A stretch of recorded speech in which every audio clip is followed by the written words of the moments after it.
आज तकरीबन रात हो चुकी थी और बारिश तो रुकने का नाम ही नहीं ले रही थी। आज अपना काम खत्म करके मैं ऑफिस से निकला ही था कि तभी आधे रास्ते में मेरे जानने वाले निथन अंकल ने मुझे रोक लिया। अरे दीपक जी, इतने रात को आप यहाँ क्या कर रहे हैं? घर नहीं गए अभी तक? हाँ, वो मुझे आज कुछ ज़रूरी काम था ऑफिस में, लेकिन बस अभी घर ही जा रहा हूँ। दीपक जी, आपको शायद पता नहीं है, लेकिन आज अंधेरी काली रात है और आज रात अकेले बाहर नहीं जाएं तो ही फायदे में रहेंगे। क्या बात कर रहे हो निथन भाई? कल मुझे ऑफिस भी जाना है, इसलिए अभी जाना ही होगा ज़रूर। देखो दीपक जी, मेरी बात मानो, अकेले मत जाओ अभी। आज घर पर भी कोई काम है तो इसलिए जाना तो पड़ेगा। अच्छा तो एक काम करो, थोड़ी देर रुक जाओ, मेरी यहाँ ड्यूटी खत्म हो जाए, फिर हम दोनों साथ चले जाते हैं। अरे भाई, काफ़ी लेट हो जाएगा फिर मुझे, और कल काम पर भी जाना है, इसलिए मैं निकलता हूँ। आखिरी बस आती ही होगी, अगर वो छूट गई तो मुश्किल हो जाएगी। अच्छा चलो, गुड नाइट भाई। अच्छा रुको दीपक जी, मैं जानता हूं कि तुम मुझसे पढ़े लिखे हो और तुम्हें ये काली रात और चलावे पर ज्यादा भरोसा भी नहीं है। ये पोटली अपने साथ रख लो, ये मुझे मेरी माँ ने दिया था, लेकिन अब तुम रख लो और अपना ख्याल रखना। ठीक है भाई, अब मैं जाता हूँ। मैंने वो पोटली अपने साथ रख ली और वहां से निकल गया। रात बहुत थी, बारिश भी थी, लेकिन मैं क्या करता? मेरी नौकरी का सवाल था। रात काली होती जा रही थी, बस वाला जगह दूर था, जाते जाते अच्छा खासा वक्त लग रहा था। आसमान में तेज बिजली कड़क रही थी और बिजली के साथ बारिश की बूंदें चाकू की तरह पूरे जिस्म पर लग रही थी।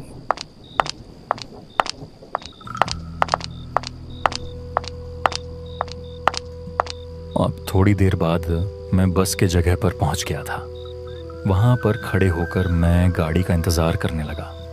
बारिश और भी ज्यादा हो गई थी और मेरे आसपास अब कोई भी दिखाई नहीं दे रहा था। वहां पर सिर्फ मैं ही इंतजार कर रहा था। कुछ देर इंतजार करने के बाद मुझे अंदाजा हो गया कि शायद वो आखिरी बस भी निकल चुकी थी। तभी मैंने रोड पर सामने एक अजीब सी लड़की देखी जो वहां पर बैठी हुई थी। अंधेरा बहुत ज्यादा था, इस वजह से मुझे वो ठीक से दिखाई नहीं दे रही थी। तभी आसमान में जोर से बिजली कड़की, जिससे मेरा ध्यान हट गया, और फिर जब मैंने उस जगह पर देखा तो वहां कुछ नहीं था। ये बात मुझे काफी अजीब लगी। मैं उसी के बारे में सोच ही रहा था कि अचानक वहां पर एक गुलाबी रंग की साड़ी में एक लड़की मेरी तरफ आने लगी।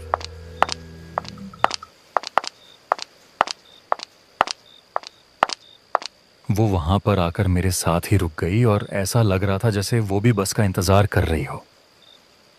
क्या हुआ जी? आप इतने डरे हुए क्यों हैं?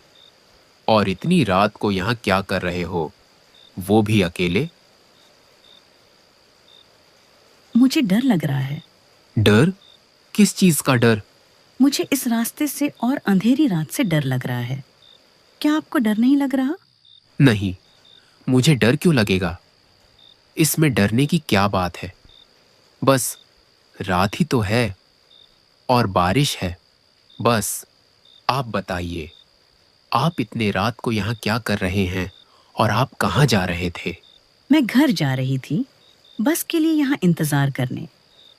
जब आ रही थी तभी मैंने रोड के उस पार देखा कि कोई अजीब सी लड़की वहां बैठी हुई थी। इसी वजह से मुझे अब डर लग रहा है। उसकी ये बात सुनकर मैं सहम सा गया, क्योंकि अभी थोड़ी देर पहले मेरे साथ भी ऐसा ही हो चुका था। पहले मुझे लगा था कि शायद वो मेरा वहम होगा, लेकिन वो मेरा वहम नहीं था। आपका घर कहाँ है? इस गांव के साथ वाले गांव में है मेरा घर। अगर आप मेरे साथ वहां तक चले जाएं तो अच्छा होगा, क्योंकि बस तो चली गई है और अकेले मुझे डर लग रहा है।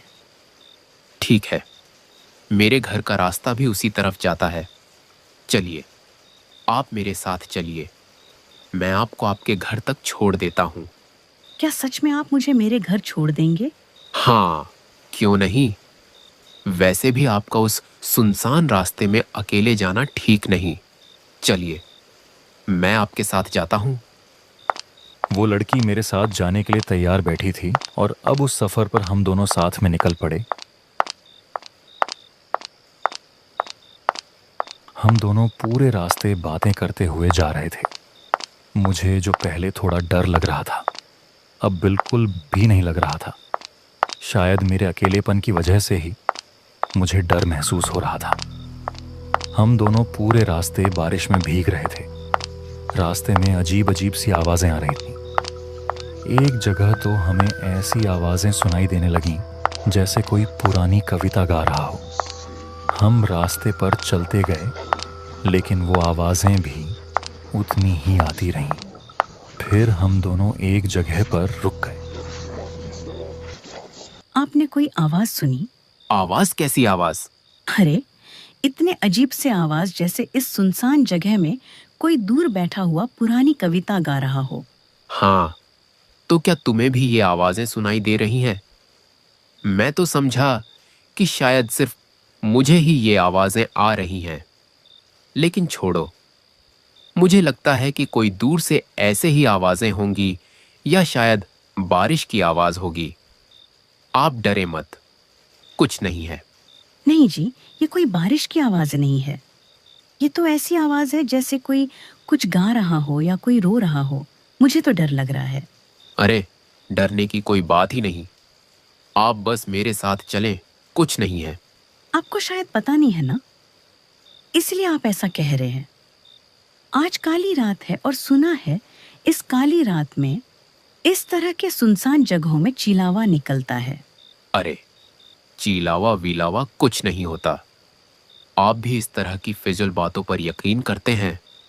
अब छोड़ें ये सब और आप मेरे साथ चलें। मैं आपको घर तक पहुंचा दूंगा और कोई चिलावा नहीं है। वो खौफनाक आवाज़ें तो मुझे भी आ रही थीं, लेकिन मैंने उस पर ज़्यादा ध्यान नहीं दिया। सच बताऊं तो डर मुझे भी लगने लगा था, लेकिन मैं उस लड़की के सामने उसे और नहीं डराना चाहता था, इसलिए मैं उसे दिलासा दे रहा था। हम दोनों फिर से चलने लगे।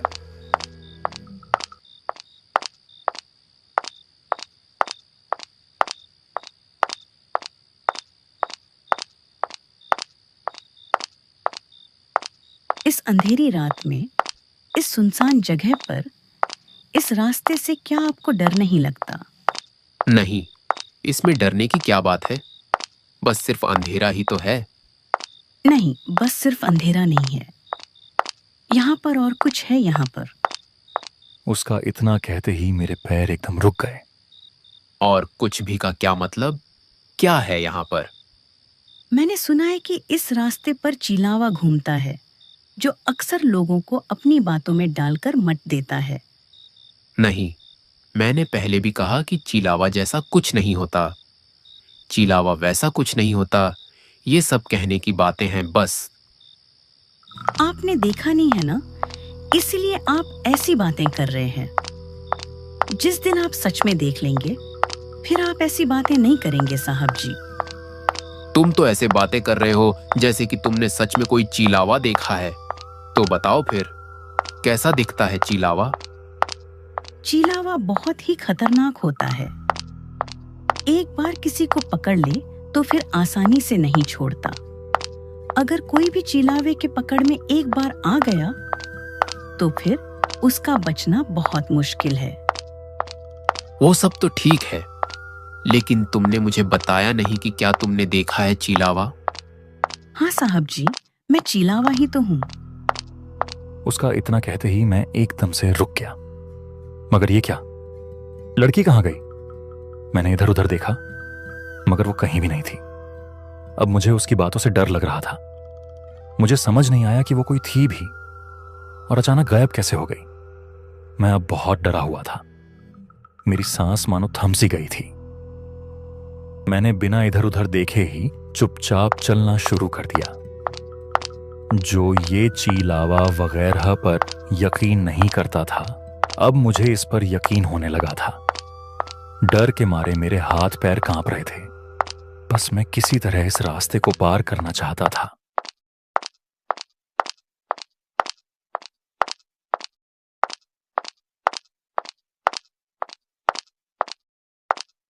साहब जी, क्या हुआ? डर गए आप? ये आवाज सुनकर मेरे होश उड़ गए।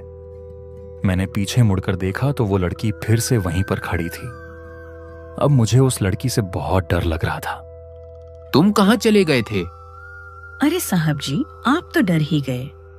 मैं तो बस आपसे मजाक कर रही थी। उसका इतना कहते ही मेरी जान में जान आई। तुमने तो मुझे सच में ही डरा दिया था। साहब जी, लेकिन आप तो कह रहे थे कि चलावा वगैरह कुछ नहीं होता, तो फिर किस चीज से डर रहे थे? उसके सवाल का उस वक्त मेरे पास कोई जवाब नहीं था। मैं कुछ ना बोल सका। अच्छा, अब चले, घर भी जाना है। रात ज्यादा अंधेरी हो चुकी है। हाँ साहब जी, चलें।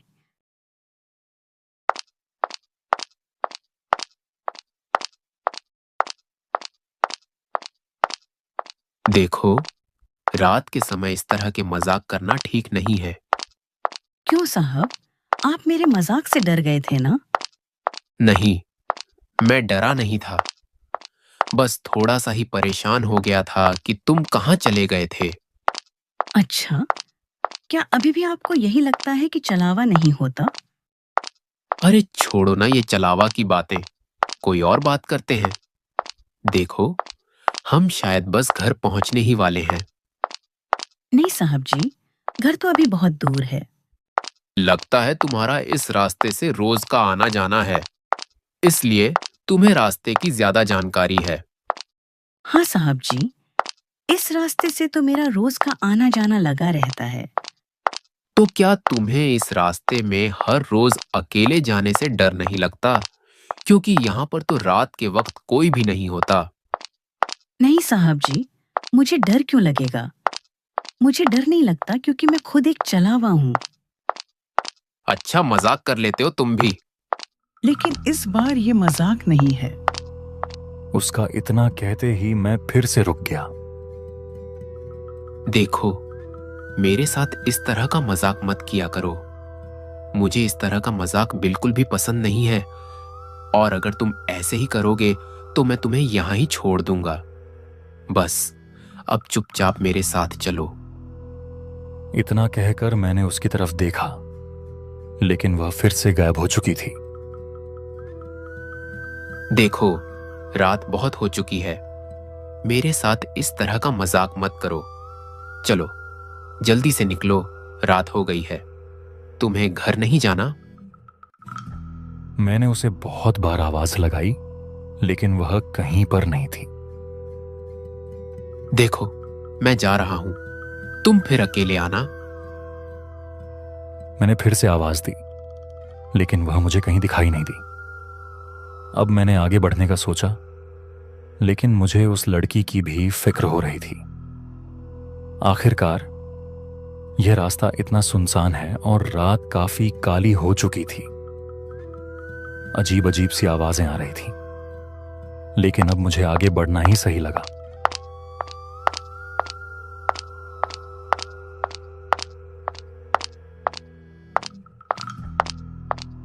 अब चलते चलते मैंने जब रास्ते को देखा तो वो रास्ता उसी तरह का था जहां से मैं पहले भी गुजर चुका था। मैंने चारों तरफ नजर दौड़ाई तो समझ आ गया कि कुछ ना कुछ गड़बड़ जरूर हो रही है मेरे साथ। अब मुझे कुछ समझ नहीं आ रहा था। मैं बस चलता जा रहा था कि अचानक मेरे पीछे किसी के चलने की आहट आने लगी, जैसे कोई मेरे पीछे पीछे आ रहा हो। उस आवाज ने मेरे डर को और बढ़ा दिया, लेकिन फिर भी वो कदमों की आहट लगातार मेरे पीछे ही आती रही।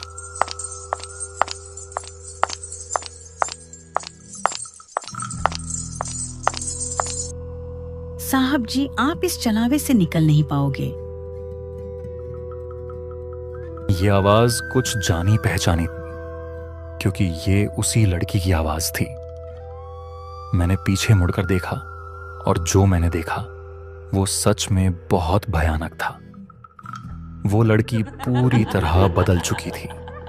उसकी आंखें लाल थीं और उसके हाथ पांव और जिस्म ऐसे थे जैसे कोई खूंखार जानवर हो।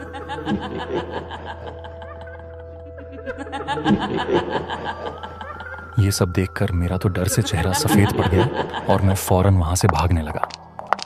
मैं तेज तेज चलने लगा। मेरा दिल बहुत तेज धड़क रहा था। बस मैं किसी तरह उस रास्ते से बाहर निकल जाना चाहता था। किसी तरह मैं वहां से निकल गया। तभी मुझे याद आया कि वो चाचा ने मुझे एक पोटली दी थी जिसे मैंने जेब में रखा हुआ था। उसी से मैं बच गया था। अब मेरी जान में थोड़ी जान आई और उस अंधेरी रात में मैं उस चलावे के पकड़ से बच निकला।